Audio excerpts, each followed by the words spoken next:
Сегодня мы едем на завод по производству новых продуктов серии Beauty. Оля, тебе огромный привет. Вот оно производство, а главное вид.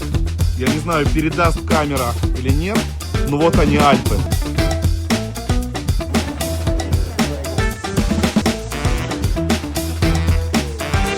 Идет упаковка.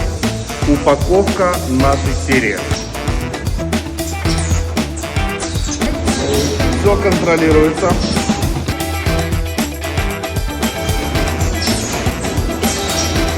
Скоро в продаже. Только что запаянный, тепленький, а здесь холодненький. Оля, беру для тебя.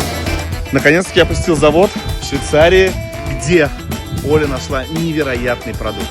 Маски и патчи скоро будут в продаже. Я очень на это надеюсь. Ну прям очень надеюсь. Да, действительно, ждите новый продукт. Пока-пока.